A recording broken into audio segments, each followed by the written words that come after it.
திரு நித்யானந்தம், ஏற்கனவே பாஜக தலைவர் திரு அமித்ஷா பேசினதிலிருந்து திரு அண்ணாமலையும் திரு நயினாரும் பேசினது சற்று வேறுபடுது. அவங்க கூட்டணி ஆட்சி, அதிமுகவிலிருந்து ஒருவர் முதல்வர் அப்படின்னு சொன்னது திரு அமித்ஷா. இவங்க திரு பழனிசாமி முதல்வர் ஆக்கணும், தமிழ்நாட்டில் தேசிய ஜனநாயக கூட்டணியுடைய தலைவர் திரு எடப்பாடி பழனிசாமி இன்னும் வந்திருக்கிறாங்க இல்லையா, கொஞ்சம் இணக்கமா போலான்னு பாஜக முடிவு பண்ணிடுச்சோ ஏடிஎம்கேவோட? புதிய தலைமுறை நேர்பட பேசு நேயர்களுக்கு என்னுடைய வணக்கத்தை தெரிவித்துக் கொள்கின்றேன். அமித்ஷா அவர்கள் அவருடைய வீட்டில் எடப்பாடி சென்று சந்தித்தார்கள். இது நம்ம துவக்கத்திலிருந்து கவனிக்கணும். எடப்பாடி அவர்கள் தான் இந்த கூட்டணியை முன்மொழிந்திருக்கிறார்கள். 3 வண்டியில் போனார் அப்படிங்கிறதெல்லாம் நம்முடைய பத்திரிகை வந்துலாம் படித்தோம். ஆக எடப்பாடியிடம் பேசி கூட்டணியை உறுதிப்படுத்தி கொண்டு சென்னைக்கு வந்தார். அப்படி வந்த உடனே அன்று இரவே நம்முடைய அமித்ஷா அவர்கள் என்டிஏ ஆட்சி தமிழகத்தில் இருக்கிறது, ஒரு மாற்றம் நிகழப்போகிறது என்று ட்விட்டரில் போட்டார். இதையும் நம்ம பார்த்தோம். அதை எதிர்த்தெல்லாம் எடப்பாடி அவர்கள் பேசலை. இல்லை, தனிப்பெரும்பான்மையோடு அதிமுக அதுக்கு நிறைய நாள் எடுத்துக்கிட்டார். உடனடியாக ரியாக்ட் பண்ண வேண்டிய விஷயம் இது. என்டிஏ ஆட்சின்னா புரியாதම இருக்கிறதா அது ஒத்துக்கலாம். அதிமுகவே பெரும்பான்மை பெற்ற ஆட்சி அமைத்தாலும் கூட என்டிஏல இருக்கின்ற காரணத்தினால அது என்டிஏ ஆட்சி. இந்தி கூட்டணியில் திமுக இருக்கிறதுனால இது இந்தி கூட்டணி ஆட்சி என்று தான் சொல்லப்பட வேண்டும். ஆனால் திமுக தலைவரை இந்தி கூட்டணியுடைய தலைவராக அவர்கள் ஏற்றுக்கொள்ளவில்லை என்றுதான் நமக்கு புரிகிறது. இவர் ஏற்றுக்கொள்ளப்பட்டாரா? யாரு? எடப்பாடி பழனிசாமி தேசிய அளவில் ஏற்றுக்கொள்ளப்பட்டார். அதனால்தான் முதலமைச்சர் அதிமுகவிலிருந்து வந்தாலும் கூட அது என்டிஏ ஆட்சி என்று சொன்னார்கள். அப்போ கூட்டணி பற்றி நமக்கு பேச்சு வந்தது. கூட்டணி என்று வருகின்ற பொழுது விஜய் அவர்கள் முதலமைச்சர், அதுவே முரண்பாடா இருக்கேங்கிறது கேட்குறேன். என்டிஏ ஆட்சின்னு சொன்னா எடப்பாடி பழனிசாமி தானே என்டிஏவோட தலைவராக தேசிய அளவில் இருக்கணும்.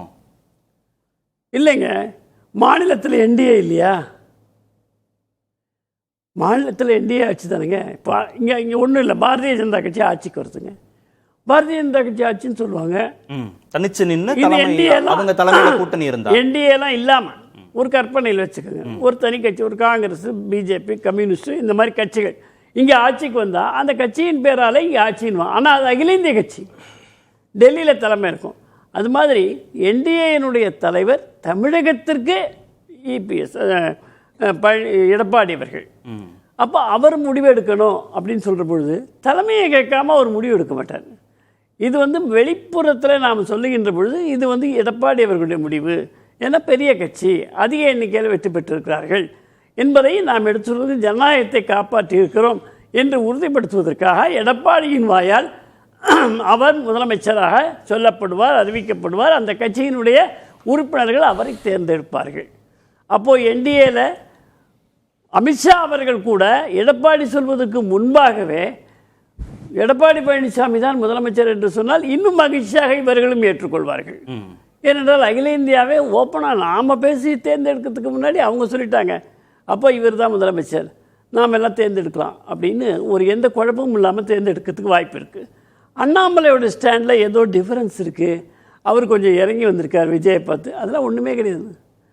அண்ணாமலை மிக தெளிவாக இருக்கிறார். தான் தன்னுடைய தலைமை இருக்கின்ற வரை நான் இந்த கூட்டணி, நான் 2 திராவிட கட்சியும் எதிர்த்தவன், இந்த கூட்டணியில் நான் தலைவராக இருக்க மாட்டேன் அப்படின்னு தான் அவர் அறிக்கை கொடுத்தாரு. போனதை கட்சியை விட்டு போவேன், எனக்கு இந்த கட்சி வேண்டாம், அரசியல் வேண்டாம் அப்படிலாம் அவர் சொல்லலை.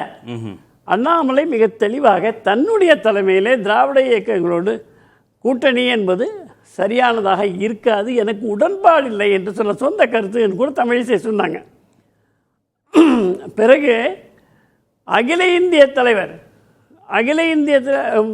தலைவர்களில் அமித்ஷா அவர்களுடைய கருத்து என்னவோ அந்த கருத்தை இசைந்து நான் போனால் மட்டுமே தான் நான் பாஜக.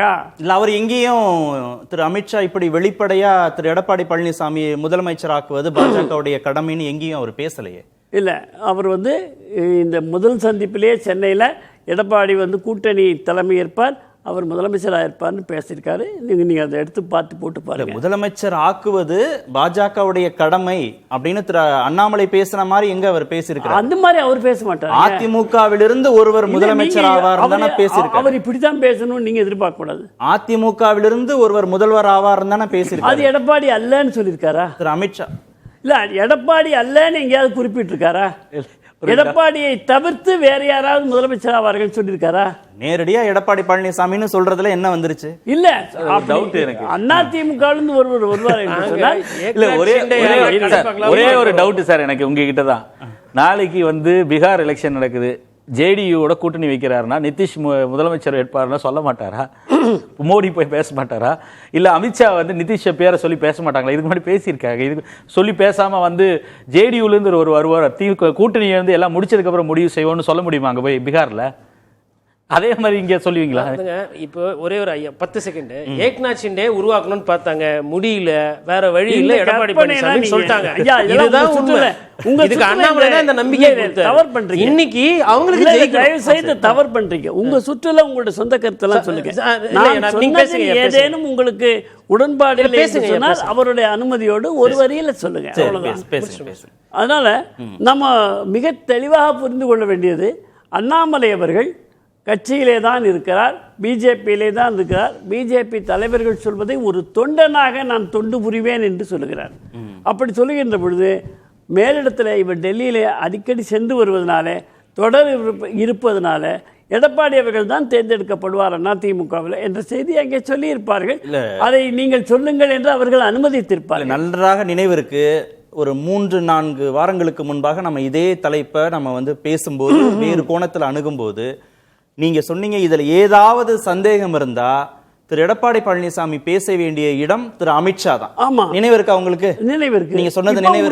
இப்போ நீங்க உறுதியா இருக்கீங்கல்ல? ஆனா இப்ப திரு அண்ணாமலை இத சொல்றாரு, திரு நயினார் நாகேந்திரன் சொல்றாருன்னா திரு கார்த்திகேயன் கேட்கிறாரு, அமித்ஷா சொன்னாரா? அமித்ஷா இப்படிலாம் இல்ல, கூட்டணி ஆட்சிலாம் இல்ல, முதல்வர் வெளிப்படையாக சொல்லவில்லை என்ற காரணத்திற்காக கட்சி விரோதமாக நைட்டாரும் அண்ணாமலையும் சொன்னார்கள் என்று நீங்கள் சொல்ல வருகிறீர்களா? முரண்பாடு இருக்கதானே. என்ன முரண்பாடு? அதிமுக முதலமைச்சர் வருவார் என்பது இவர்கள் யோகிப்பது எடப்பாடி. இதுல என்ன தவறு இருக்கு? அப்ப ஏடிஎம்கே கை ஓங்கிடுச்சுன்னு எடுத்துக்கலாமா? ஏடிஎம்கே கை தூக்கி நிறுத்தப்பட்டிருக்கிறது. ஓங்கி இருக்கிறது என்று சொல்வதை விட அவ்வளவு பலவீனமாவா இருக்கு அதிமுக. சரி, பலவீனப்படுத்தினது யார்? அப்ப கையை ஒடிச்சது யாரு? பலவீனப்படுத்தியது எல்லோரையும் ஓரம் கட்டி ஒதுக்கி தான் மட்டுமே என்று இருந்த ஒரு மனநிலை தான் பலவீனப்படுத்திருக்குது. எல்லா இடங்களையும் அப்படித்தான். அதனால அது இன்னும் மாறல. அது மாறணும்னு பாஜக விரும்புது. பாஜக அவங்களுடைய சார்பில் நான் பேச முடியாது. கையை இறக்குனது யாரு? கையை இறக்கி விட்டது யாரு? கையை இறக்கல, அவருடைய செயல்பாடுகளினால் எல்லோரையும் ஒதுக்கிவிட்டு தானாக அது இறங்கி இருக்கு. அது நல்லா இருந்த கையை கீழே இறக்கி விட்டு அப்புறம் ஏன் முட்டு கொடுக்கணும்?